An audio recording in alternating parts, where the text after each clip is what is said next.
Happy Sunday, Village! It's a privilege to see you on this amazing Sunday. As we welcome each and everyone today, united in love and in worship. As we unite in worship this afternoon, may we all feel a sense of excitement for the new opportunities to go closer to God and to each other. Kaya naman, Village, let us celebrate the goodness and faithfulness of Jesus, recognizing that His grace abounds in our lives. Absolutely, Josh. And this day onwards unfolds a great opportunity to humble ourselves before Jesus, giving back all the credit and extending our gratitude to our Lord Almighty. Once again, happy Sunday, Village, and welcome on our Sunday praise and worship gathering. Mainit man po ang panahon, sabihin po natin sa ating mga katabi bilang pagbati po sa kanila, mainit man ang panahon, March, masaya naman na kasama kita ngayong hapon. March, masaya din akong kasama kita ngayon, Ate Love. Sige po, batiin po natin ang ating mga katabi ngayong hapon. Regardless of the heat, nangingibabaw pa rin ang init ng pag-ibig ng Diyos sa atin. Kaya naman, may all be reminded of His enduring grace and limitless love to courageously share His word to everyone. This afternoon, mas ipadama po natin ang ating pagmamahal sa Panginoon sa pamamagitan ng mga awit at haburi at pagsamba. And so this time, Village, let us once again unite in worship through songs of praises to Jesus. May our souls be restored, connecting to Jesus, for He strengthens and restores broken souls and broken hearts. Sama-sama po tayong lumapit sa Panginoon and let Him seek our hearts as we lay everything before Him without reservation. Dahil bilang isang village, wala pong ibang maitaas, mapalakpakan at mapupurihan kundi tanging ang ating Panginoon lamang. Tayo pong lahat ay umawit sa ating Diyos na buhay. And happy Sunday, Village! So before we sing to God, let us all remember the faithfulness and the goodness of our God, na kung saan ang bawat laban nga po natin pong buhay ay Kanya pong sinamahan, ipinanalo at hindi po tayo pinabayaan, iniwan man. Kaya church, let's give our highest praises to the one who fights for us, the one who gives us victory. Let's lift our voices and declare that He is our banner, our Savior. Let's sing!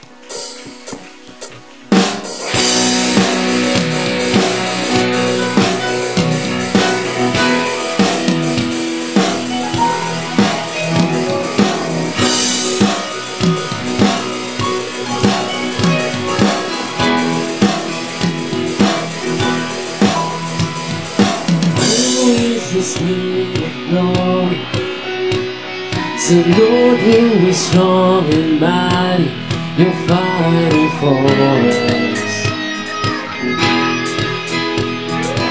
You are the Lord Almighty, the Lord who is mighty in battle, you're fighting for us.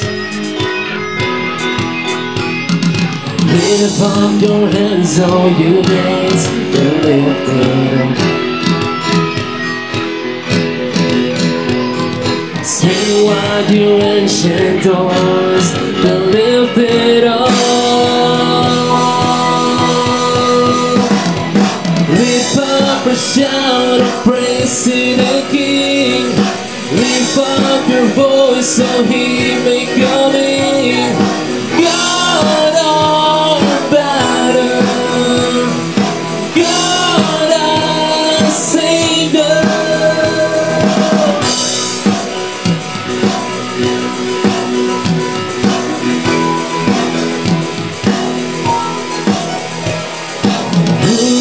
This King of glory, the Lord who is strong and mighty, you'll fight for us. You are the Lord Almighty, the Lord who is mighty in battle, you'll fight for us. Lift up your hands, all you gates, and lift it up.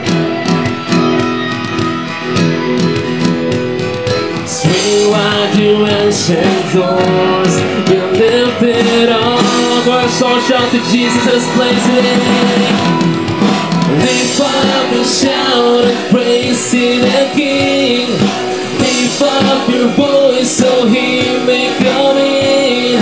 God our battle, God our Savior.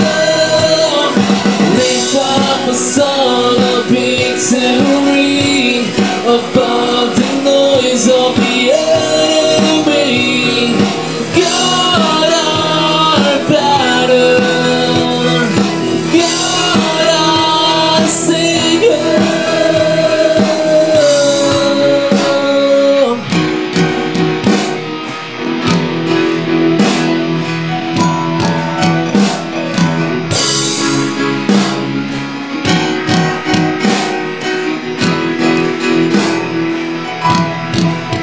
For as long as eyes are lifted up, you're fighting our battles. We don't have to be afraid of the defeated foe. For as long as eyes are lifted up, you're fighting our battles. We don't have to be afraid of the defeated foe. For as long as eyes are lifted up, you're fighting our battles. We don't have to be afraid of the defeated foe. We say 1, 2, 3, yeah. Lift up and shout of praise to the King. Lift up our voice so He may come in. God our battle, God our Savior. Lift up a song of victory above the noise of the enemy. God our battle, God our Savior.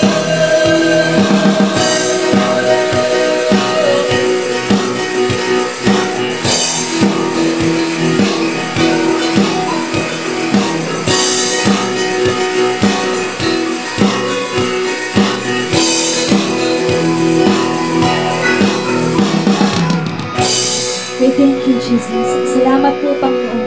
Salamat po for you, our God, Donor, and our Savior, O God. Salamat po, O Diyos, Ama.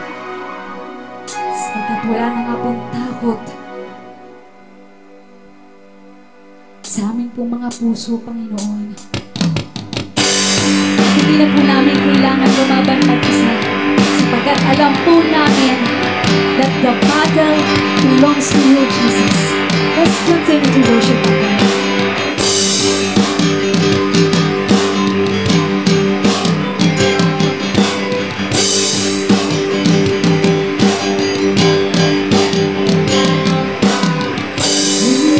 This is the battle, you sing the victory.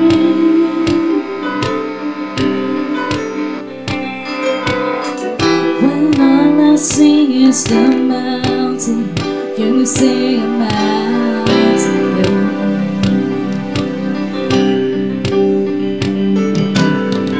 Then as I walk through the shadow, your love surrounds me.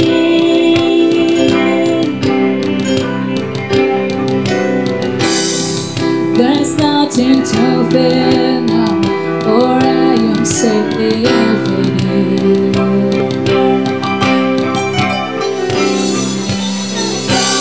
I'll fall on my knees with my hands lifted high. Oh God, the battle belongs to you.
You shine in the shadow, you win every battle.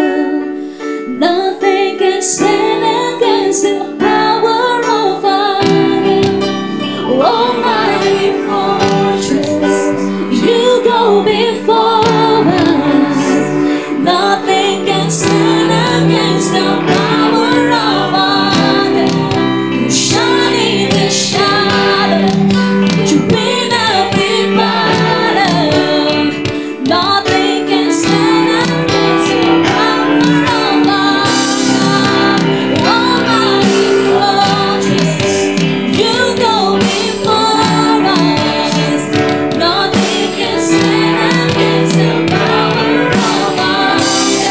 You shine in the shadow, you win every battle. Nothing can stand against the power of our God. So when I ride on my knees, with my hands lifted high, oh yeah, the battle belongs to you. Everything I lay at your feet, I sing to the night, oh yeah, the battle belongs to you. So when I ride on my knees, with my hands lifted high, oh yeah, the battle belongs to you. Everything I lay at your feet, I sing to the night, oh yeah, the battle belongs to you. Oh yeah, the battle belongs to you.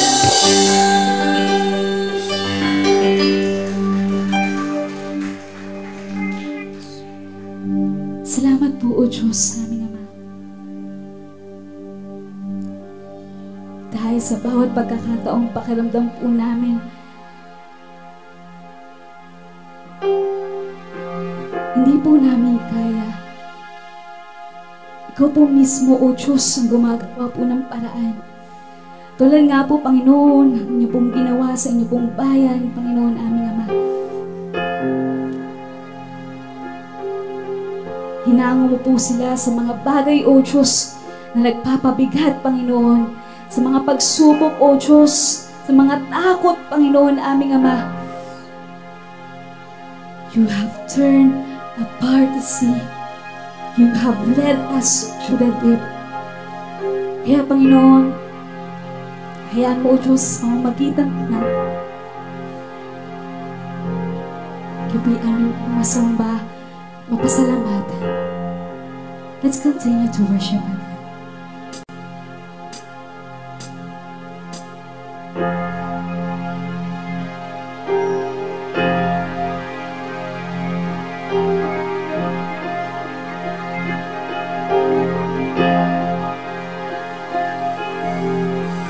I won't forget the wonder of how you brought deliverance, the exodus of my heart.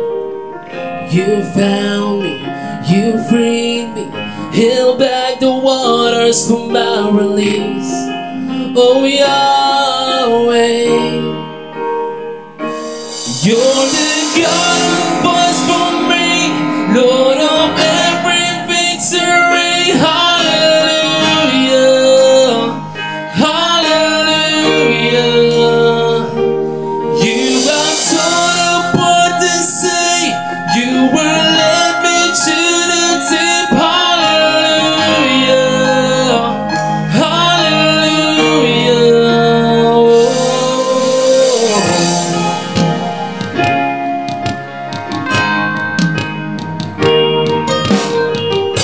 Down by day is the sign that you are with me.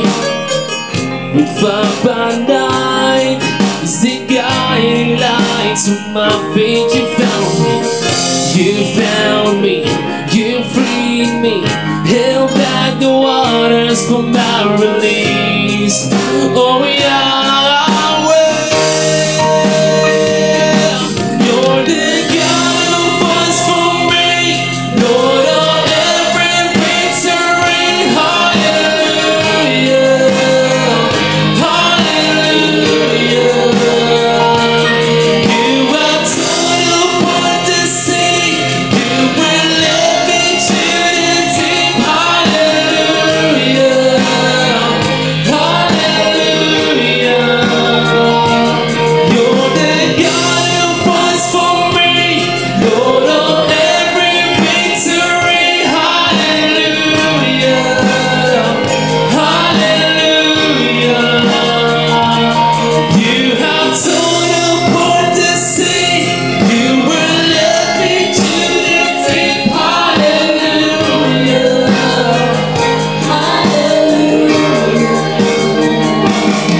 into the promised land. Now I will not forget you, no. I sing of all you've done, that this swallowed out forever. By the fury of your love, you step into my angel. You took me by the hands. You marched me out of freedom into the promised land. Now I will not forget you. God, I sing of all you've done, that these swallowed out forever. By the fury of your love, you're the God who fights for me, Lord of every victory. Hallelujah, hallelujah. You have turned upon the sea, you will let me to the deep. Hallelujah, hallelujah. You're the God who fights for me, Lord of every victory. Hallelujah, hallelujah. You're so fine. You have turned upon the sea, you will let me to the deep. Hallelujah, hallelujah. Come on, step it. You step into my angel. You took me by the hands. You marched me out in freedom into the promised land. Now I will not forget you. God, I sing of all you've done, that this swallowed up forever. By the fury of your love, you step into my angel. You took me by the hands. You marched me out in freedom into the promised land. Now I will not forget you. God, I sing of all you've done, that this swallowed up forever. By the fury of your love. Come on, let's all sing, you're the God. You're the God who fights for me, Lord of every victory. Hallelujah, Come on, let's all sing to Jesus. hallelujah. You have torn apart. You have Turn upon the sea, you will. let me to the deep. Hallelujah, Hallelujah, you're the God. You're the God who fights for me, Lord of. every victory. Hallelujah. Let us all sing hallelujah. Hallelujah. You have torn apart the sea. You will let me to the deep. Hallelujah. Hallelujah. Thank you, Jesus. Thank you for fighting for us, Panginoon, aming Ama. Sapagkat hindi po namin kaya ang bawat laban po ng aming pong buhay, O Diyos. Kung sariling lakas lamang po namin ang aming pong gagamitin, Panginoon, aming Ama. Kailangan po namin ang inyong pong pagsama, O Diyos. Katulad po ng inyong pong pagsama sa mga early Christian, Panginoon, aming Amang Banal. Katulad po, O Diyos, ng inyong pong mga pangako, Panginoon, na inyong pong ibinigay po sa kanila, Panginoon, aming Amang Banal. Naihatid po sila sa lupang pangako, Panginoon, na inyong pong ibinibigay, O Diyos. Kaya salamat po, Panginoon, aming Ama. Salamat po sa lakas, Panginoon, na nangagaling po sa inyo, na amin pong nagagamit sa amin pong pang-araw-araw, Panginoon, na paglakad po sa inyo, Panginoon Diyos, aming Ama. Salamat po sa bawat labang na hindi niyo po kaming iniwan, ni pinabayaan, O Diyos, aming Amang Banal. Salamat po. Salamat po, O Diyos. Tuloy ka po namin tinadakila, itinatanghal, tinataas, sinasamba, at wala pong ibang Diyos na tinadakila kundi Ikaw, O aming Amang Banal. Salamat po, O Diyos. Salamat po, Panginoon, aming Ama. Sa inyo po namin maingat ay binabalik ang pinakamataas na papuri, pagsambat, pagdakil at pasasalamat sa pinakamataas, pinakamatamis na pangalan ng Panginoong Yesus na aming Diyos at tagapagligtas.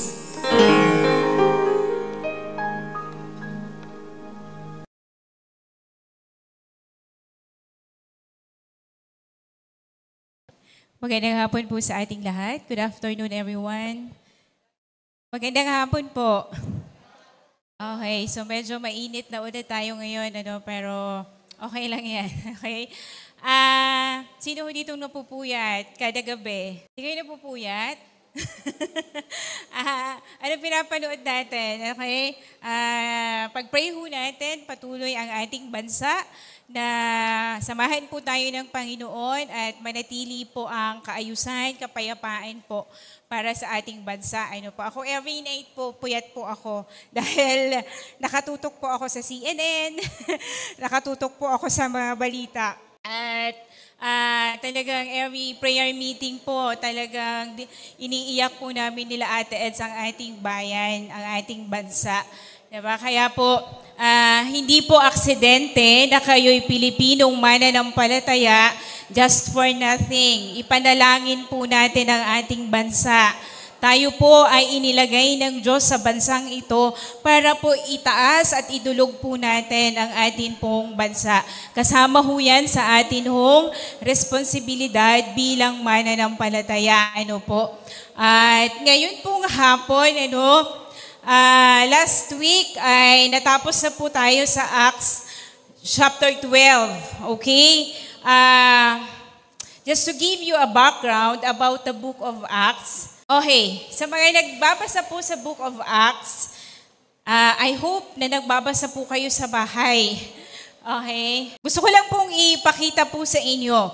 May dalawang parts po ang Acts. From Acts 1 to 12 and Acts 13 to 28. Kita po natin. So dalawa hong bahagi. Okay?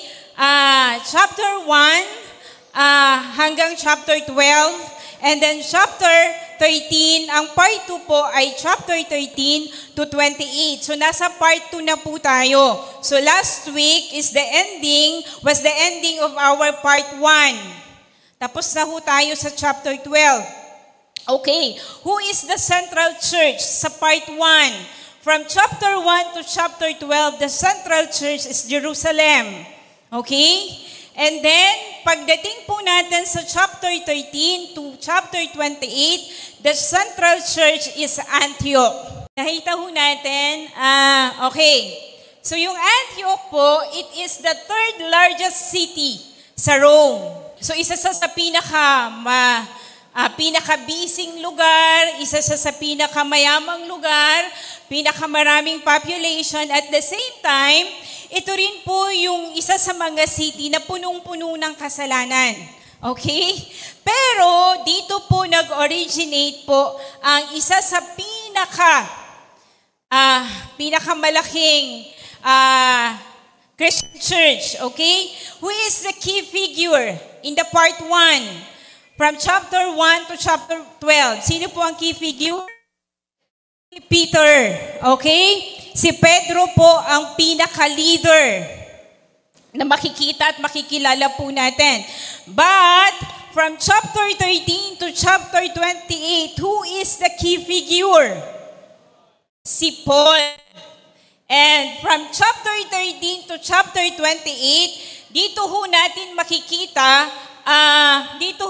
makikita yung missionary journey ni Paul. Yung part 1 po, ito po yung summary.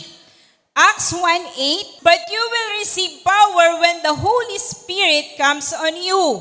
Ito ho yun, di ba sa chapter 1, 2, 3, 4, 5, 6, 7 hanggang 12, nakita ho natin yung pagbabaho ng banal na spirito. Okay, at ito ho yung pinaka nangyari. And you will be my witnesses in Jerusalem and in all Judea and Samaria. So, yun po yung mga bansang, yung mga lugar na naabot po ng mabuting balita. Pagdating ho sa part 2 ng Acts, ano na po? Okay, hindi na lamang po sa Samaria, hindi na lamang po sa Judea, hindi na lamang po sa Jerusalem. Okay, ano pong sabi dyan? And to the ends of the earth. So lumawak na. Okay? Sabi ho ay ano po yung mga areas na covered po from part 1. So ito na nga po yun. Jerusalem, Judea, and Samaria. Pagdating sa part 2, ano na po ang covered ng salita ho ng Diyos? Ano na pong covered? Ayan, medyo malabo na. All parts of the world. So dito na ho, nag-umpisa na mangaral po si Paul. Okay, from Saul. Naging Paul na po yung pangalan niya. Okay, scope of missions. Chapter 1, sino lamang po? Okay, scope of mission sa part 1, from chapter 1 to chapter 12, nakasentro lang po sila sa Jewish na lahi, okay? Sa mga Hudyo. Pero pagdating po natin sa chapter 13 to 28, ito na. Kasama na po tayo. Included na po tayong lahat. Included na po ang Gentiles. Sabihin mo sa katabi mo, alam mo bang tayo yung Gentiles? Okay, so salamat ho sa Panginoon na abot ho tayo ng mabuting balita dahil sa isang sinugo ho ng Panginoon. So titingnan ho natin. Okay, just review lang tayo, no? Punta ho tayo sa Acts 13. Now, in the church of Antioch, there were prophets and teachers. Barnabas, Simeon called Niger, Lucius and Cyrene, Manaen who had been brought up with Herod the Tetrarch, and Saul. While they were worshiping the Lord and fasting, the Holy Spirit said, this is very important, listen, set apart for me Barnabas and Saul for the work to which I have called them. So after they had fasted and prayed, they placed their hands on them and sent them off. This is very important verse. Pakinggan niyo pong mabuti. What is the secret of the Antioch church? Bakit po lumaganap? Bakit lumawak, lumaki? Ano po yung sekreto ng mga leaders sa church pong ito? Ano po? Sabi dyan, uulitin ko po. While they were worshiping, verse 2 and 3, while they were worshiping the Lord and fasting, the Holy Spirit said, set apart for me Barnabas and Saul for the work to which I have called them. Okay, ano pong sekreto ng Antioch Church? Ano pong sekreto ng mga leaders? Ano pong lagi nilang ginagawa? They were worshiping the Lord and what? Nagpa-fast. Sino po dito yung marunong na po at naituro na po ang turo tungkol sa fasting? Taas po ang kamay. So yung iba, hindi pa ho ninyo alam yan. Okay. Okay? Sabi po ng isang tagapagturo, sabi po ni Charles Spurgeon, when you are fasting, our soul is fasting. Uulitin ko po, when we are fasting, our soul is feasting. Yung kaluluwa ho natin, ano ho, nag-unlimited buffet ho sa presensya ho ng Diyos kapag tayo ay nagfa-fasting. When was the last time you fasted? Kailan po huli kayong nag-fast? Yung bang abstain mo po yung iyong sarili sa pagkain, kahit once a week lang po. Diba? Yung hindi ka muna kakain ng mga pagkain na talagang kinikrave mo, o kung hindi nyo po kaya nang hindi kayo kakain, yung bang kahit ganito lang po, muna. Hindi ka muna magso-social media for a day. Hindi ka muna mag-i-Instagram, mag-Facebook, mag-Twitter, ano pa bang? Mag-YouTube, ano pa ba? Mag-TikTok, ayan. Sa mga kabataan, okay? Yung kahit po sa isang linggo, isang araw lang, Okay? Na hindi ka muna maglalaro ng iyong cellphone. So yung sekreto ho nila, bakit ho ang ganda ho ng church na to? Bakit ho na-serve po yung purpose ho ng Diyos sa kanila? Bakit ho na ipahayag ang mabuting balita? Bakit lumagana po ang mabuting balita? Ang pananalangin at pag-aayuno po ay hindi po nawawala sa kanila. Naunawaan po natin, hindi lang po ito gawain dahil hindi po ito ginagawa dahil po may gawain sa church. Sa ating personal na lakad ho sa Panginoon, in your own personal journey with God, kailangan po yan para lalo ho tayong lumalim at lumago ho sa harapan ho ng Panginoon. Sabi ho ni George Mueller, sabi ho niya, too much fellowship with humans make you less human. Naiintindihan ko, minsan ho kasi dati ho may kasama po ako sa bahay. Kilala niyo naman ho siya. Basta pag hindi na siya lumabas ho ng kwarto, alam ko na yon. Siya ho ay nagfa-fasting, nagpe-prayer and fasting. Lalabas ho yan, kapag ho, mag-start ho yan ng mga 7, lalabas ho yan mga 3 o'clock na po ng hapon. Hindi ho siya makikipag-usap sa amin. At naiintindihan ko po yun. Ito yung sinasabi ho natin, kailangan po natin, mga kabataan, sa next, turo nyo ho yung fasting. Sa mga life group ninyo, turo nyo ho yung fasting. Kasi doon ho natin mararanasan po. Iba ho yung nagagawa ho ng fasting sa ating spiritual na buhay. Napakahalaga po niyan. While they were worshiping the Lord and fasting, the Holy Spirit said, set apart for me Barnabas and Saul for the work to which I have called them. Grabe ho yung pangungusap po ng Panginoon. Dahil ho sa kanilang pagsamba, dahil ho sa kanilang pananalangin, meron hong pinakita ho ang Diyos sa kanila. Ihiwalay mo si Saul at si Barnabas dahil sila'y tinawag ko for a mission. Lahat po tayo, tingin po kayo sa akin, lahat po tayo mayroon pong specific calling from God. Kailangan po ninyong malaman yan. At paano ho natin makikita ho yun? Paano ho natin malalaman ang ating panawagan? When we say calling, ito po ay, alam mong galing ho sa Diyos. At ang panawagan po ay lagi hong may kinalaman po sa kaharian po ng Panginoon.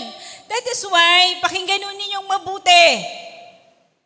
If you are a teacher, hindi ka lang basta teacher dyan sa eskwelahan na yan. You have a calling. If you are a student, hindi ka lang nandyan para matapos ang pag-aaral mo. Nilagay ka ng Diyos dyan, naging estudyante ka kasi sinet apart ka ng Diyos. You have a calling. Yan po tayo Yan po yung identity ho natin sa harapan ho ng Panginoon. Naunawaan po natin. And after po noon, nung makita ho nila, sabi ho, so after they had fasted and prayed, so ano pong mga opisina nyo ngayon? Yung iba ho ay nag-work po sa mga company, ano man pong opisina na inilagay sa inyo ng Diyos. Okay, sa mga kabataan, ang opisina nyo ngayon, syempre ang inyong eskwelahan, kung saan kayo nag-aaral. Remember that you have set apart by God for a mission. You have a calling. Hindi po yan kayo basta nilagay dyan. May Panginoon ho kayo. Naunawaan po natin. So after they had fasted and prayed, they placed their hands on them and sent them off. Barnabas, Saulo pala. Saulo. Okay. Ito ang gagawin ninyo. Pinag-pray po sila, tapos pinadala na ho sila. Alam nyo, kailangan po natin ang fasting. Sabi ho sa Ecclesiastes 3 verse 11, sabi ho dito, He has made everything beautiful in its time. He has also set eternity in the human. Alam mo yung fasting? Yung pagsamba ho sa Diyos, ito ho yung nagpapaalala ho ng eternity sa ating mga puso. Naunawaan ho natin na meron hong paghahangad sa buhay po na may kinalaman po sa pangwalang hanggan. Kaya po, kailangan po natin yan. Okay? Sabihin natin fasting. Kailan ho kayo huling nag-fast? Mayroon yung nagpa-fasting, naglalaba, okay, hindi, you have to kailangan po ilaan mo talaga yung sarili mo na ikaw ho ay magbabasa ng Word of God, mananalangin. Unawaan po natin, yung hindi ka muna po magbe-binge watching ng mga K-dramas. Ako ho, ang reward ko, pagkakatapos ko ho na mag-aral, magturo, nagbe-binge watch po ako ng K-drama na gusto ko. Ngayon po ay meron ho akong binibinge watch na sino nakakapanood ho ng When Life Gives You Tangerines. So, reward ko po yun. Kaya pag may problema ho yung Netflix, tatawagan ko si Walter, bakit walang Netflix? Ba't hindi ako makapasok? Kasi yun ho yung reward ko sa sarili ko. Okay? Parang lahat ho ng mga palabas ho doon na kailangan kong panoorin, pinapanood ko po talaga. Yun ho yung sinasabi ko na minsan, alisin po natin yon, itigil muna natin at ilaan po natin ang ating sarili, ang ating oras sa mga bagay ho na may kinalaman po sa pangwalang hanggan. At yun po yung pagsamba, pananalangin, fasting po. Yun po ay isa sa mga paraan ng pag-fast. Hindi ka muna magti-TikTok, hindi ka muna magso-social media. Grabe ho yung oras na ninanakaw ho sa atin pag talagang nakatutok ho tayo sa atin hong mga cellphone. Unawaan ho natin, diba? Yung hindi ka muna po magpo-live once a week. Diba? Pa-fasting tayo, fasting ho yun. Kasi medyo diba? So sabi ho ni Charles Spurgeon, pakinggan ho natin. Our seasons of fasting and prayer in the tabernacle have been high days indeed. Never has heaven's gate stood wider. Never our hearts been nearer the central glory. Pag nagpa-fast po tayo, lalo ho tayong napapalapit sa Panginoon. Unawaan po natin. Kaya ho yung mga pastors ho natin, leaders ho natin, turo nyo ho yan sa church nyo kung ano po ang fasting. Ano po, kailangan po nating matutunan po yan. Okay? So yun po yung sekreto ng Antioch Church. The leaders were filled by the Holy Spirit because they keep on worshiping and fasting. Lagi ho silang nagpa-fast, sumasamba, nananalangin ho sa Diyos. Inilalaan po nila ang kanilang sarili sa pagsamba sa Panginoon. Kaya po ang banal na spirito po ay nasa kanila. Unawaan po natin, remember, pakinggan ho nating mabuti. Workers, hindi po ito ang lahat ng ginagawa po natin dito sa church. Kailangan po, meron pong pagsama ng banal na spirito.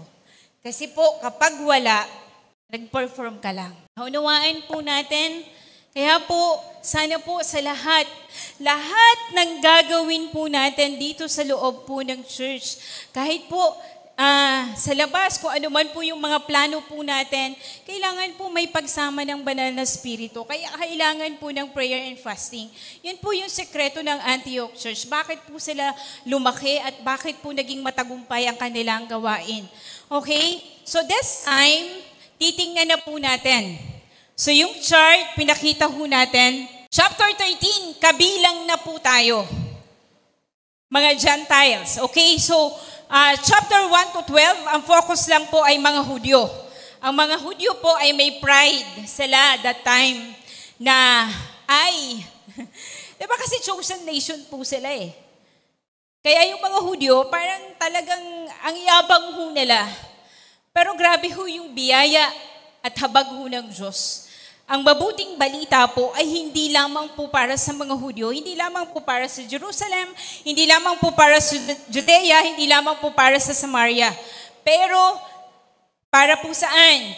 Para po sa lahat, to the ends of the earth. Kasama na po tayong mga Gentiles. Okay? Sabi po sa Ephesians 2 verse 11 to 12. Tayo po ang kausap dito. Tayo ho yung mga Gentiles. Verse 11. Therefore, remember that formerly you were Gentiles by birth and called are uncircumcised by those who call themselves the circumcision. Okay, ang tawag ho sa atin ng mga Hudyo ay hindi tuli, which is done in the body by human hands. Verse 12, remember that at the time you were separate from Christ. Diba? Hiwalay ho tayo sa Panginoon. Excluded from citizenship in Israel and foreigners to the covenants of the promise, without hope and without God in the world. Tayo yan. Ganyan tayo. Ano ho? Wala ho tayong pag-asa. Kasi galit ho ang Diyos ho sa atin eh. Wala ho tayong tamang relasyon ho sa Panginoon. Tapos po, ang tawag ho sa atin ng mga Hudyo ay hindi ho malinis. Okay? Para daw tayong mga aso. Yun ho yung tungin ho nila sa atin. Okay? So tayo ho yun. Pero tingnan ho natin, salamat ho sa Panginoon dahil po lumaganap na po ang salita ho ng Diyos, kasama na ho tayo, ang Gentiles, sa nakakilala ho sa Panginoon, na bahaginan po ng salita ho ng Diyos. So, what is the message of the Antioch Church? Ano po yung mensahe na lagi po nilang tinuturo sa Antioch Church? Wala pong iba kundi ibigyan ko ng 100 pag nasagot ninyo. Ano po yung message na lagi po nilang tinuturo? Okay, very good, Rafa. About the gospel. Tungkol ho sa mabuting balita, tungkol ho sa Panginoong Jesus, tungkol ho sa pagkamatay, pagkalibing at muling pagkabuhay ng Panginoong Jesus. Okay? That is why every Sunday service, diba? Ito ho yung makikita ho natin na Panginoon, salamat, nabuhay ka. Kasi kung hindi ka nabuhay, paano na lang kami? Naunawaan ho natin, what is the message of the Antioch Church? Bakit ho ganun ka successful ang church ho nila? Ang kanila hong mensahe ay lagi hong nakasentro sa mabuting balita. Kaya ho yung mga pastor, sa mga outreaches, huwag na kayong magturo kung ano-ano. Ituro nyo lamang po ang Panginoong Jesus. Kaya po, kung mababasa po natin, sinabi ho ni Pablo, Galatians 1 verse 8 to 9. Ito ho yung kanya hong matapang na sinabi. But even if we or an angel from heaven should preach a gospel other than the one we preach to you. Kasi yun ho ang lagi nilang tinuturo. Ano po? Kaya sabi niya, kung mayroong ibang magturo sa inyo ng ibang gospel, bukod dun sa naituro na namin sa inyo, let them be under God's curse. As we have already said, so now I say again, if anybody is preaching to you a gospel other than what you accepted, let them be under God's curse. Kapag may nagturo po sa inyo na may ibang Jesus, bukod po sa Jesus na tinuturo po ng Biblia, na namatay, inilibing at muling nabuhay, sumpain po siya. Unawain ho natin, kaya ho malalaman ho natin kapag yung church na inaatinan mo ay nasa tama. Kapag ho hindi tinuturo ang Panginoong Jesus, kapag ibang Jesus po yung tinuturo, umalis ka na doon. Kasi hindi ho yun yung totoo eh. Ito ho yung katotohanan. Naunawaan po natin. So sabi ho ni Pablo, kaya po ganun ho yung kanyang sinasabi. Ganun ho siya katapang. Naunawaan ho natin. Tingnan ho natin. Romans 1 verse 1 to 6. Okay, tingnan ho natin si Paul. Dito ho, Paul na ho yung pangalan niya. Ano ho?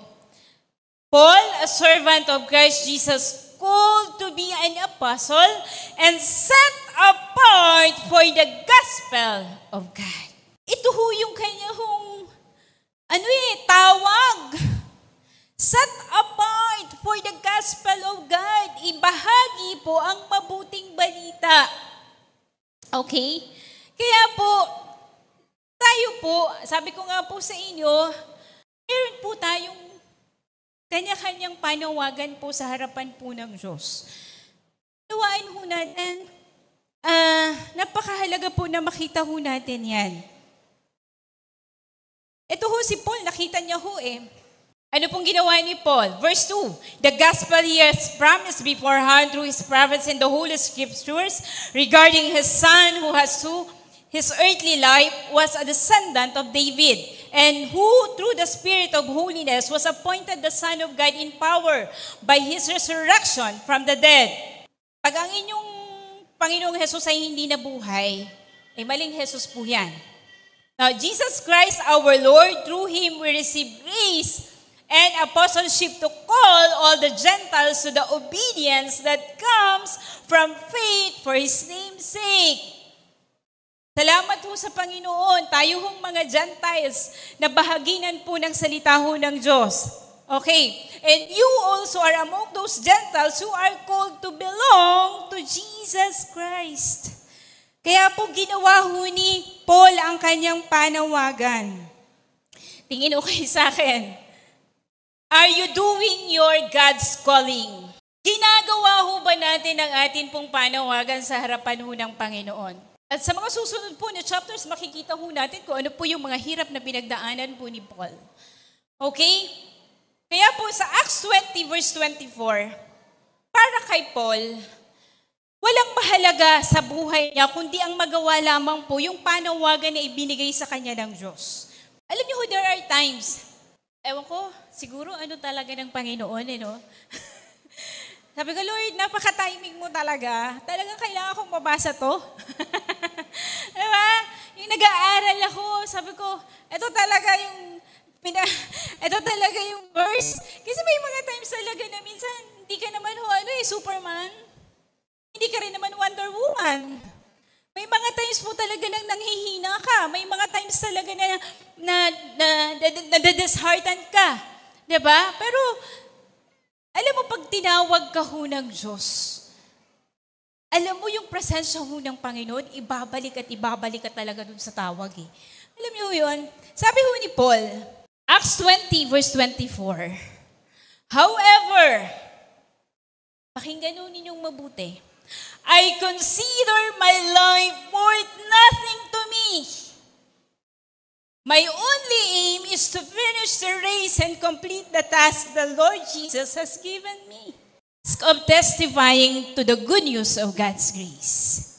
Ito ho si Paul. Ito ho ko naiyak sa, I consider my life for nothing to me. My only aim is to finish the race and complete the task that the Lord Jesus has given me. Ako panalangin ko, Lord. Ang daming binabangga, pero sana matapos ko po yung takbuhan. Matapos ko po yung task na ibinibigay niyo po sa akin. Ito kay Paul, sa kanya, yung task sa kanya, he was set apart for the gospel. And he finished well. Natapos ho siya ng maayos. Natapos niya po yung panawagan niya sa buhay. Natapos niya ho eh.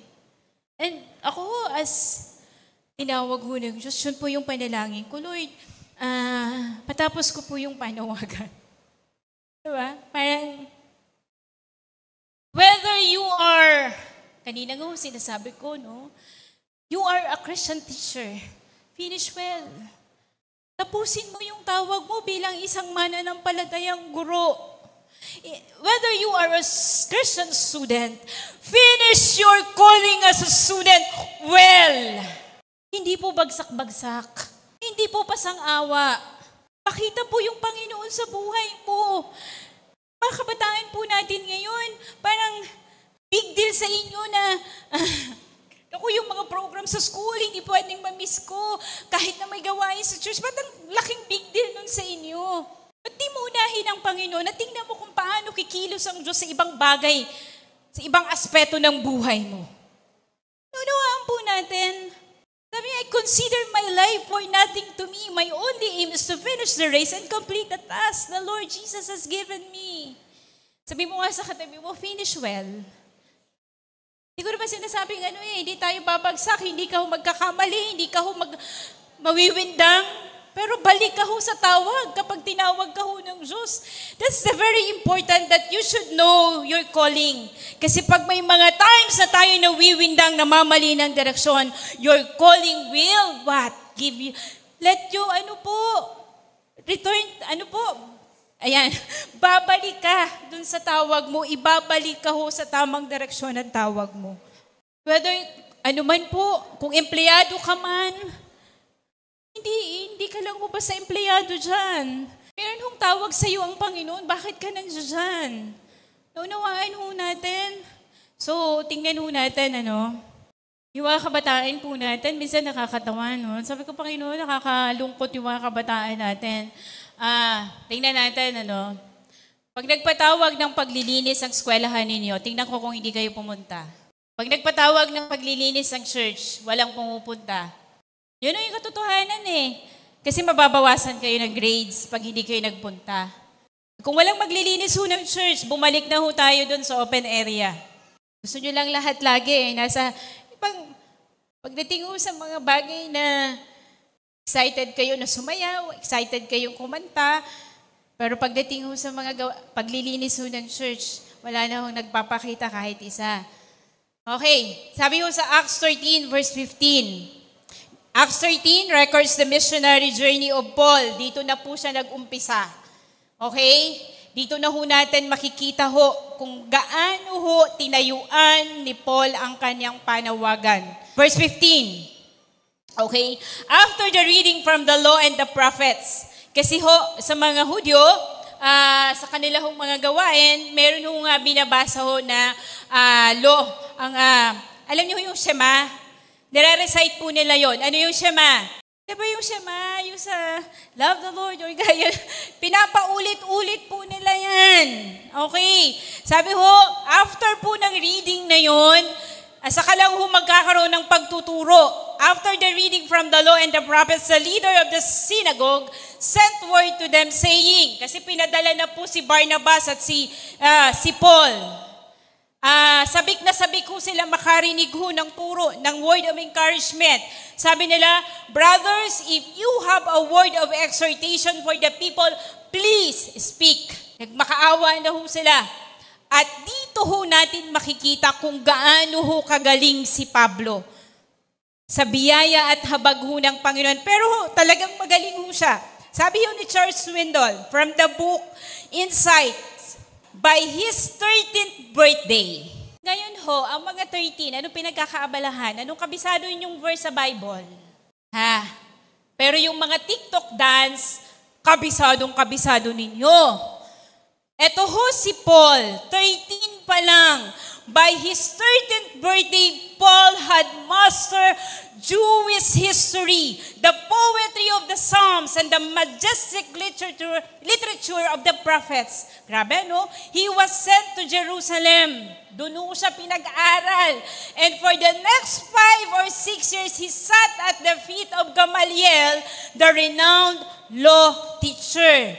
Tingnan ho natin kung sino ho si Paul. Under him, Paul learned to dissect a text according to the considered opinion of the generations of rabbis. Grabe ho, no? Yung mga rabbis po, para ho silang ang katapat ho ngayon, mga doctorate. Through him, Paul learned to debate in a question and answer styles known in the ancient world as the diatribe. Grabe, ganun ho siya kagaling. Okay, pakitaas yung mga 13 to 16, 18. Okay, anong alam niyong verse sa Bible? Okay. Kabisado niyo Psalms 23? He quickly outstripped his contemporaries, making him a likely candidate for a seat on the highest court on the law, the Sanhedrin, and win the title a ruler of the Jews.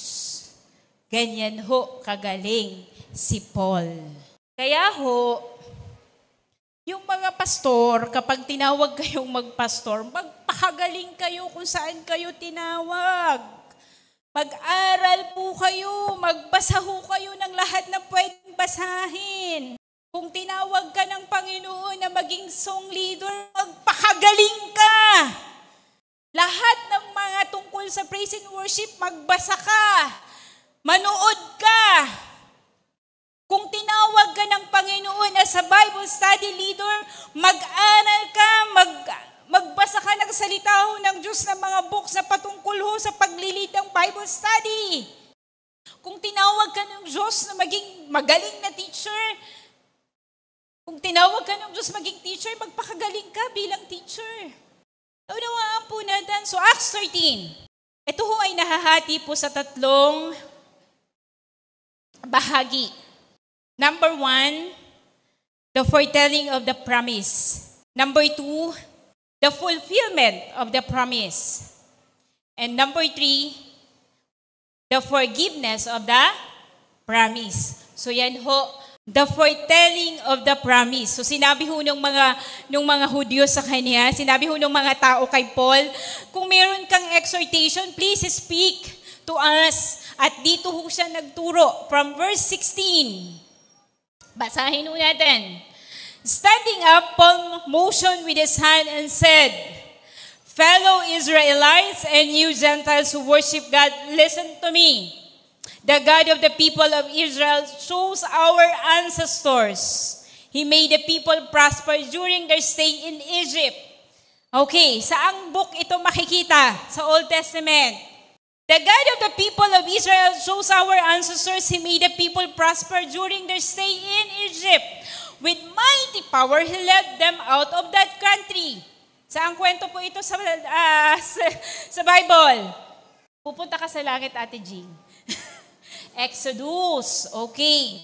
Standing up. So, grabe po, no? So, nagturo na po siya.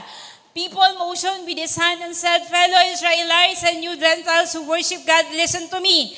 The God of the people of Israel chose our ancestors. He made the people prosper during their stay in Egypt. When the mighty power, He led them out of that country. For about 40 years, He endured their conduct in the wilderness, and He overthrew 7 nations in Canaan, giving their land to His people as their inheritance.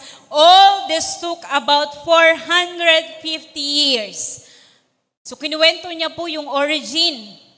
Okay, pinaalala niya po kung paano po pinalaya ng Diyos ang mga Israelita. Tingnan ho natin. After this, God gave them judges until the time of Samuel the prophet. Anong book naman to? Ayan. Mga kabataan, TikTok pa more. Anong book natin makikita naman yan? Saan po? Sa Judges. Okay. After this, God gave them judges until the time of Samuel the prophet. The people asked for a king and He gave them Saul, son of Kish, of the tribe of Benjamin, who ruled for 40 years. After removing Saul, He made David their king. God testified concerning him, I have found David, son of Jesse, a man after my own heart. He will do everything I want him to do. From this man's descendants, God has brought to Israel the Savior Jesus as He promised. Okay, so sinabi ho, kinuwento ho ni Pablo kung ano yung pangako na nag-aantay po sa kanila. At sino po yung pangako na yon? Ang Panginoong Jesus, from this man's descendants, God has brought to Israel the Savior Jesus as He promised. Tandaan po natin, tingin ho kayo sa akin, after Malakay, ang tagal ho, nananahimik ho ang Diyos. Daang taon ho, nananahimik ho ang Panginoon. Ano po, matagal na panahon na hindi po siya, wala hong mga prophets na nagsasabi ng ganito pagkatapos ho ng Malakay. And after that po, dito na ho, na-reveal ho, mamaya.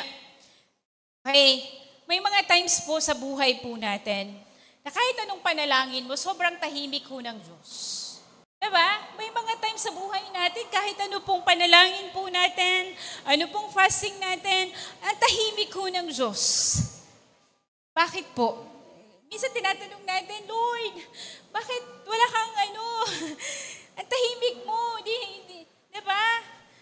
Wala ho walang revelation ho ng Panginoon. Pero, minsan ho inaalaw ho, nangyayari po yan, at Inaalaw ho ng Diyos na talaga ho siya'y manahimik para lalo tayong magutom sa kanyang presensya. Di ba yung may mga times na hanggat hindi tinutugon ng Diyos yung panalangin mo, lalo kang lumalapit ho sa Diyos eh. Kasi minsan pag tinugon na ho ng Panginoon yung panalangin mo, wala na. Ayaw na ho natin yung hunger mo sa Panginoon, nawawala. From start to finish, the Bible is a book about Him. Indeed, even the Old Testament prophets, under the inspiration of the Spirit, wrote about Jesus. If we take our eyes of Christ, then however well as we know Scripture, we will have missed its center, its key, its hero. At sino po yon?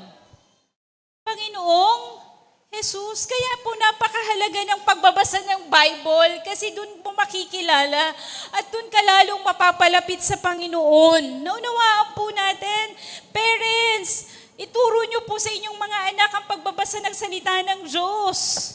Ako natutuwa po ako dahil yung anak ko po kasali po siya sa dance team. Yung leader ho nila, every week po may assignment po sa kanila na Bible reading. Chine-check niya po yun bago ho sila mag-practice. Salamat po sa Panginoon, may ganun pong pag-uumpisa ng disiplina. Kaya yung dalawang bata, na ano po silang magbasa ng Bible, napapractice po silang magbasa ng Bible at may journal po sila. Kung ano po yung binasa nila, isusulat po nila doon. Kasi sabi ho, train up a child the way he should go and when he is old, he will not depart from it. Kapag bata pa lang, inumpisahan mo na yan, once na marunong na magbasa yung anak mo, sige na, bigyan mo na, turuan mo, i-guide mo. Tayo po, hindi ko alam kung paano kayo nagbabasa ng Bible, kung nagbabasa nga ba kayo ng Bible. Sana naman. Unawaan po natin, baka mamaya sabihin po natin, diba, ang first dyan, hinanahanap po ninyo sa Old Testament. Dapat ho ma-practice ho natin. Magbasa ho kayo ng salita ho ng Panginoon. Lahat nga ng workers ho natin dati. Alam niyo ho dati talagang ni-require na lahat ho ng Bibles matapos ho.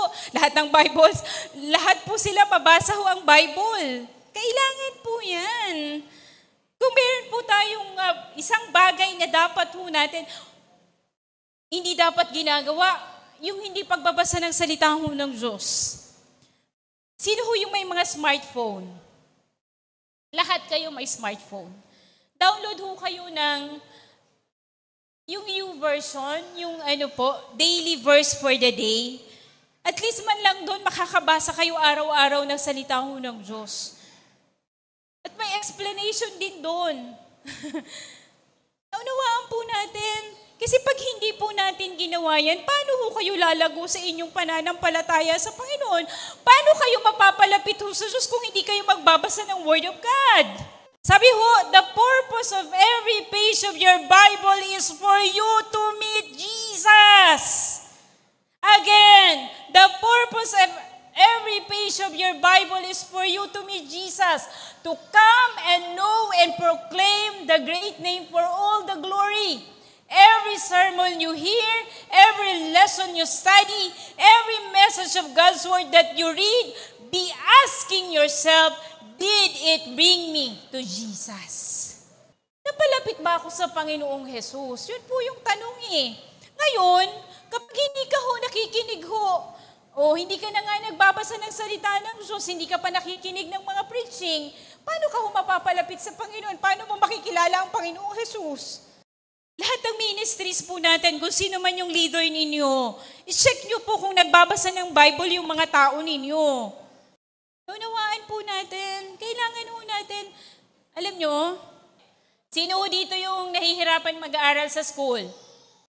Kaya magbasa ka ng Bible, tatalino ka. Totoo yun. Kasi matututo kang mag-analyze eh. Mag-aaral ka talaga eh. Naunawaan po natin. Alam nyo, pakinggan nyo, tingin ko yung sa akin. Pag nagbasa kayo ng Psalms every day, it will make you closer to God. Pag nagbasa kayo ng Proverbs every day, it will make you wiser every day. Kasi ho, yung Proverbs, wisdom. Yung Psalms po, ito ho ay mga awitin po sa Panginoon. Love song ho sa Panginoon. Lalo kang mapapalapit ho sa Diyos. Kahit dun lang muna. Ang ganda ko na ng pakinggan ko, siya ay nakulong. Doon sa kulungan, may nagtuturo ho ng Word of God. So, nakikinig ho siya. And one day ho, sabi niya, out of nowhere, bigla ho siyang na pumikit. At sinabi niya ho, sabi niya, Panginoon, yung tinuturo ho nung taong yun na Panginoong Jesus na hindi ko nakikita. Yung namatay, inilibing at muling nabuhay para sa akin. Yun po yung binanggit niya. Sabi niya, ituro mo po sa akin kung anong book sa Bible ang dapat kong basahin. So sa niya po, pagbubuklat niya, nadala ho siya sa John. At doon ho siya nag-umpisang magbasa. At doon niya ho nabasa po. Sabi ho doon ay, ang lahat ng sumampalataya sa Panginoon. So doon niya ho, sabi niya, doon ko nakita na hindi lang pala basta kilala mo ang Panginoon, hindi lang pala basta, hindi porket mabait ka or mabuti ka, hindi pala ganun. Kailangan meron kang pananampalataya. Kailangan may tamang relasyon ka. Tanggapin mo ang Panginoon bilang Panginoon, sarili mong tagapagligtas. At sabi niya, nabasa ko dun sa John 8:32. You shall know the truth and the truth will set you free. Sabi niya, dun ho siya. At nung siya ho ay makalaya sa kulungan, the rest is history. Hanggang ngayon po, siya po ay ginamit ho ng Panginoon sa hahandle ho ng mga Bible studies. Kung hindi ka ho magbabasa ng salita ho ng Diyos, paano mo malalaman ang katotohanan? Kaya dapat ho tayong magbasa ng Bible. Every day, basa lang po kayo ng Psalms, it will make you closer to God. Every day, basa kayo ng Proverbs, it will make you wiser. Kasi alam mo ho yung mga kailangan mong gawin eh. Ang Proverbs po ay salita ho ng Panginoon na mag-guide po sa atin sa ating pang-araw-araw na mga desisyon sa buhay. Okay? So the foretelling of the promise. Meron hong pangako ang Panginoon, darating po ang tagapagligtas, ang Messiah, wala pong iba ang Panginoong Jesus, galing po sa descendants Nino po? David. Okay. Naunawaan po natin. Grabe, no? Number 2, the fulfillment of the promise. Eto na. Pinulfill na ho. So, ito yung preaching ho ni Pablo. Grabe, no? Ang laman ho ng turo niya. Verse 24, before the coming of Jesus, John preached repentance and baptism to all the people of Israel. As John was completing his work, John the Baptist is preparing the way for Jesus Christ. He said, "Who do you suppose I am? I am not the one you are looking for, but there is one coming after me whose sandals I am not worthy to untie." Yan po ang sabi ni John the Baptist. Okay? Fellowship of Abraham and you God-fearing Gentiles, it is to us that this message of salvation has been sent. The people of Jerusalem and their rulers did not recognize Jesus, yet in condemning him, they fulfill the words of the prophets that are read every Sabbath. Though they found no proper ground for the death sentence, they asked Pilate to have him executed. So pinakita ho ni Pablo na yung pangako ho ng Diyos ay mangyayari na ang Panginoong Jesus ay mamamatay sa krus. When they had carried out all that was written about him, they took him down from the cross and laid him in a tomb. But God, eto na, pakinggan ninyong mabuti, but God raised him from the dead. And for many days he was seen by those who had traveled with him from Galilee to Jerusalem.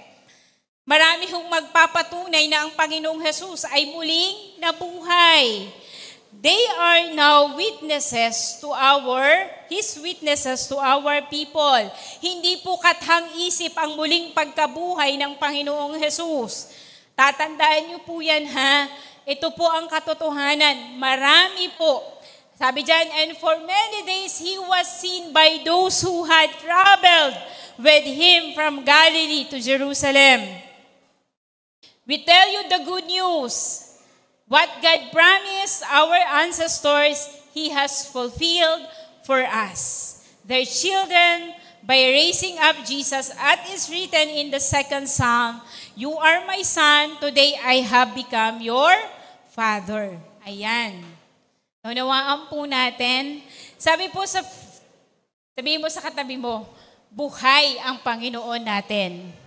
Okay, sabi po sa 1 Corinthians 15 verse 14, if Christ has not been raised, our preaching is useless, so is your faith.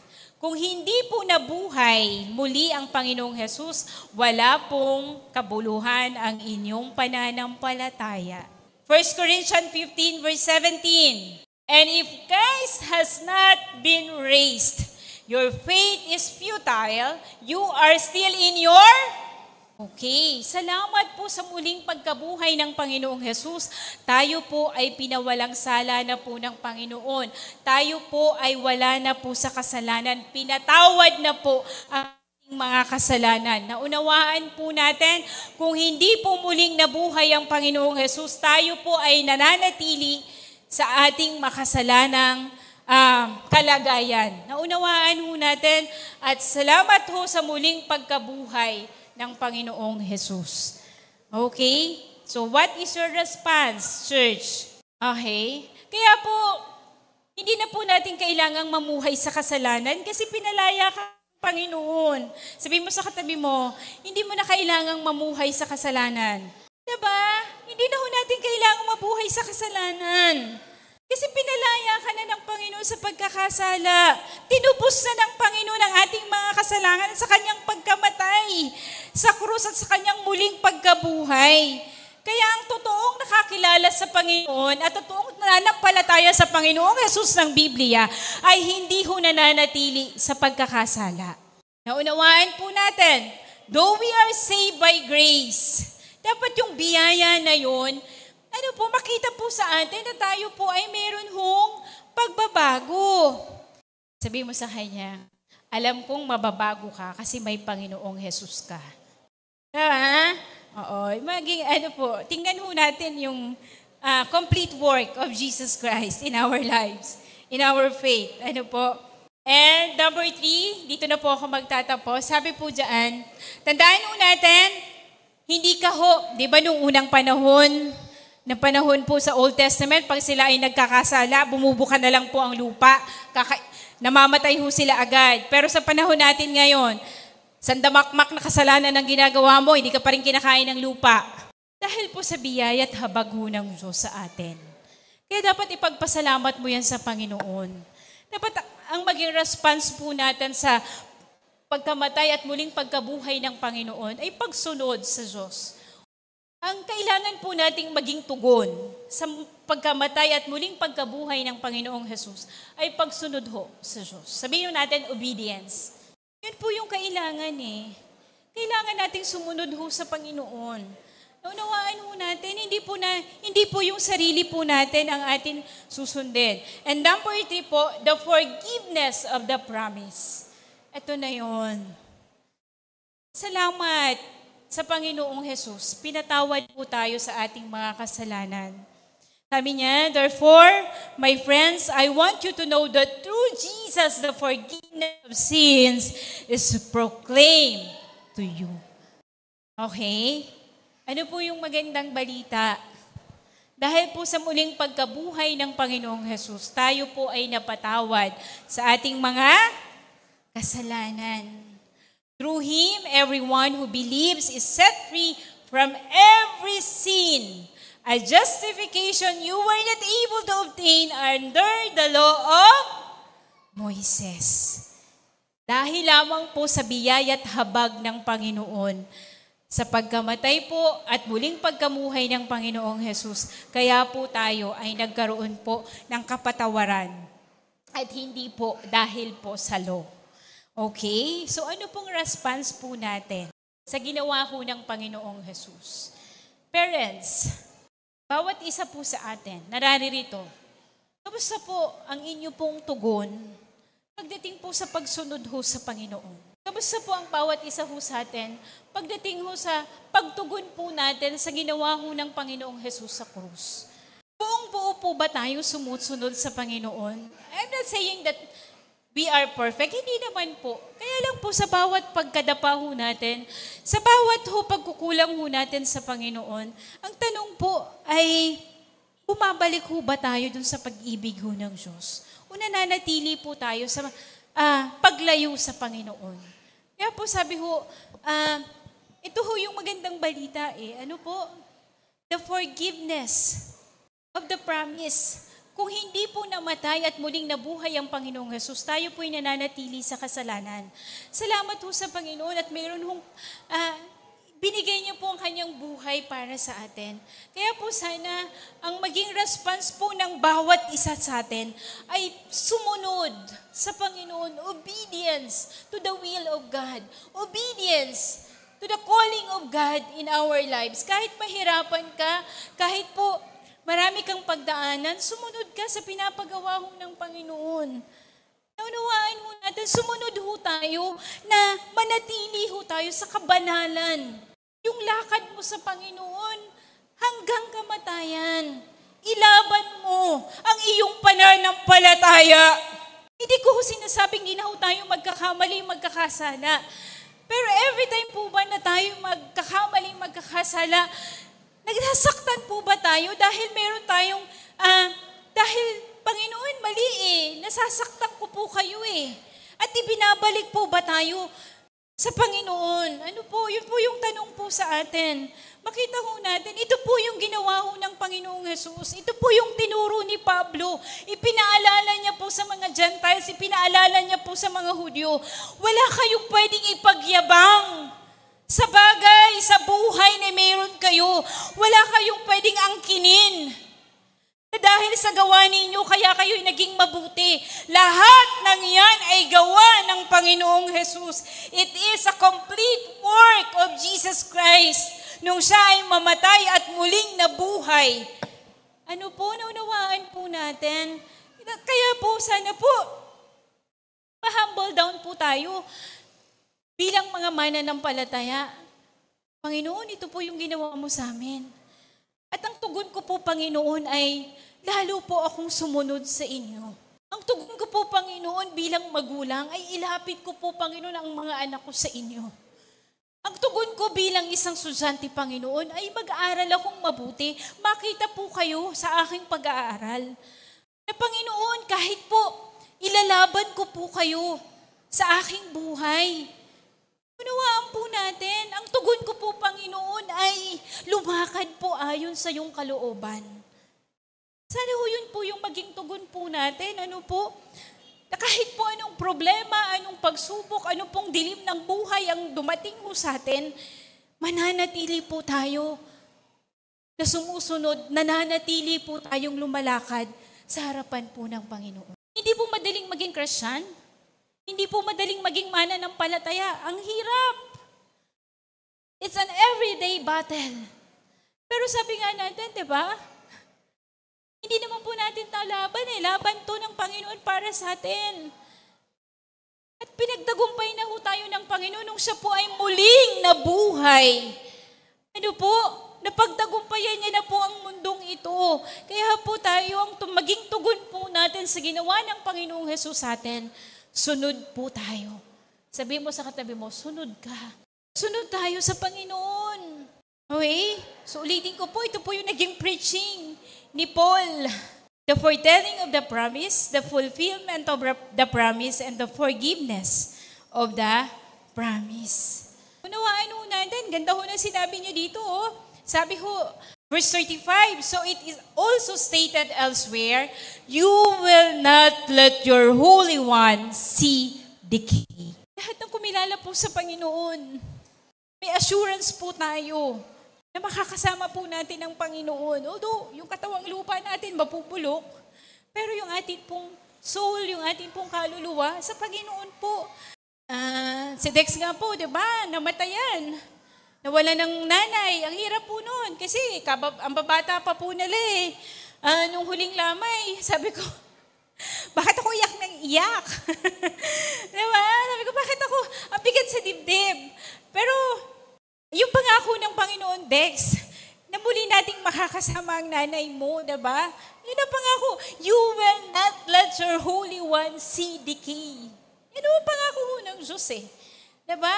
For the meantime lang, hindi mo na makakapiling ang iyong ina, pero pagdating ng Panginoon, makakasama natin ang nanay mo. Yun ang pangako ng Diyos sa mga nananampalataya sa Kanya. Kaya po kahit po, although masakit, malungkot, pero tinitingnan po natin itong pangako ng Panginoon. Ano po?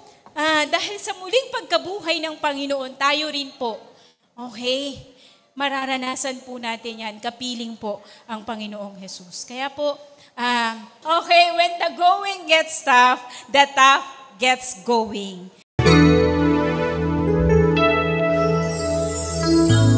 Pasasalamat sa'yo'y hati ng pusong umiibig, O Diyos, iyong dinggin.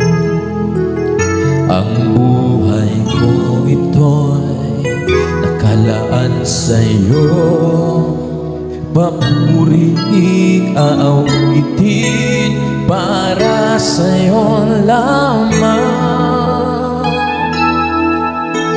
Jesus, salamat po, ako'y pinatawad mo. Kahapon ko'y di matanaw, ako ngayon ibago.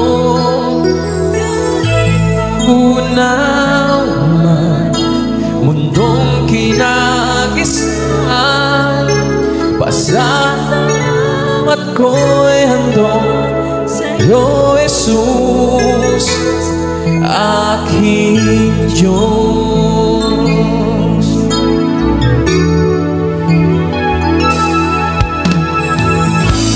Mananatili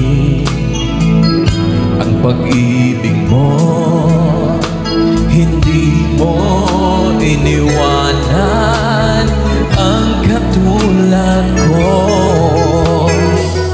O Diyos, kay buti mo, tunay kang tapat. Pangako mo sa akin, iyong tinutupad. Jesus, salamat mo, ako'y pinatawad mo. Kahapon ko'y di matanaw, ako ngayon'y bago. Kahit magunaw man mundong kinagisnan, pasasalamat ko'y andon sa'yo, Jesus, aking Diyos. Ikaw ang siyang batong kublian, sa paligid mo'y may awit ng kaligtasan. Oh, Jesus, salamat po, ako'y pinatawad mo. Kahapon ko'y di matanaw, ako ngayon'y bago.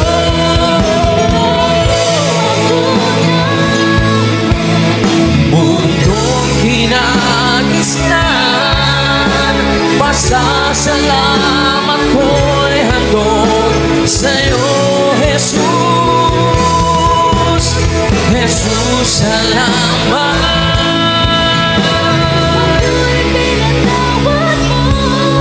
Purihin ka, ako'y iyong pinagod.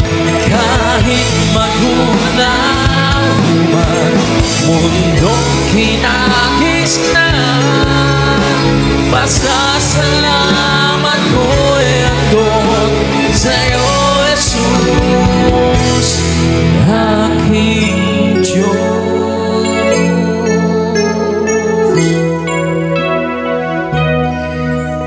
Pasasalamat ko'y andon iyo, Jesus, aking Diyos.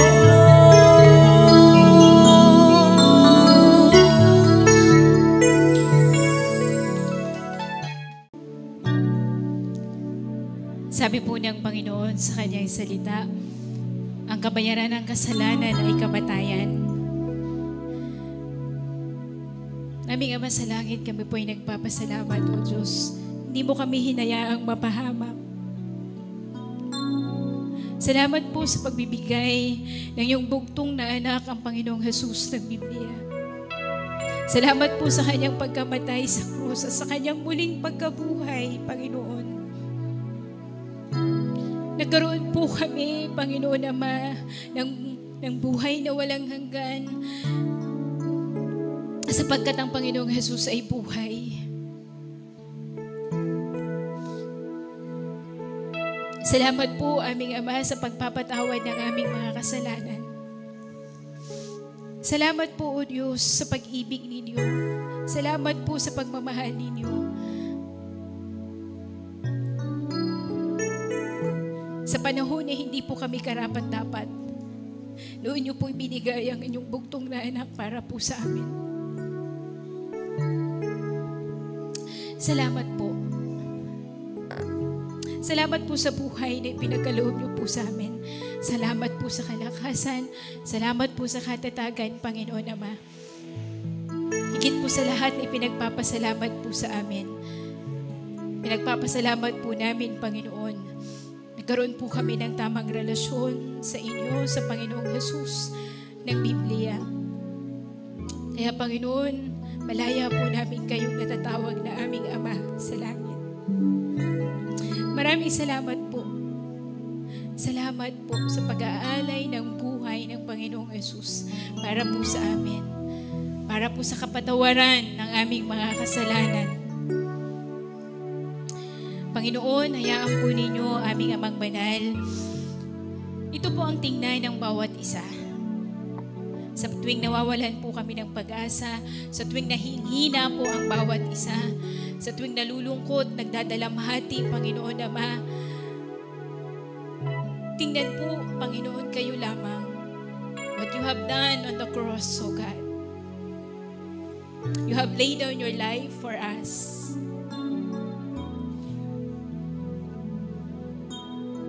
At ano pong bagay ang hindi niyo po kayang ibigay sa amin kung ang buhay ninyo na ibigay niyo po sa amin?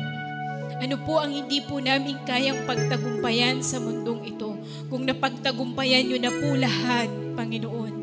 Even death, O God. Kaya Panginoon, mananatili po kaming nakatayo sa inyong harapan. Ano man pong dumaan, Panginoon, sa aming buhay, sa inyo lamang po kami titingin. Sa iyong mga pangako, aming Ama. Ito pong aming magiging baon sa pagharap po namin sa buhay, Panginoon. And Father God, patuloy mo lamang po kaming samahan. Patuloy mo lamang pong ingatan ang gawain ng The Avenue. Patuloy mong katagpuin ang pangangailangan po ng gawain ito. Every churches, O God, every outreaches, O Lord, every pastor, so God, katagpuin po ninyo ang panalangin ng bawat isa. And Lord, we pray for our country, O God. Mahabag po kayo sa bansang Pilipinas, Panginoon. Kayo po ang Diyos ng bansang ito. Father God, tinataas po namin sa inyo ang bawat leader, Panginoon, ang bawat namumuno po sa amin. Bigyan mo po sila ng isang pusong nagpapakumbaba sa iyong harapan. Isang puso pong kumikilala po sa inyo, aming Amang Banal. Bigyan mo sila, Panginoon, ng karunungan na nagmumula po sa inyo. Sa pangalan po ng Panginoong Jesus, O God. Ang kapayapaan at katiwasayan ng bansang ito, pagkakaisa, patuloy po naming hinihingi sa inyo. Patuloy na pag-unlad ng bansang ito, patuloy po naming hinihingi sa inyo. Maraming salamat po. Sambahin po kayo. Salamat po sa ginawa ng Panginoong Jesus sa krus. Nagkaroon po ng kabuluhan ang aming pananampalataya.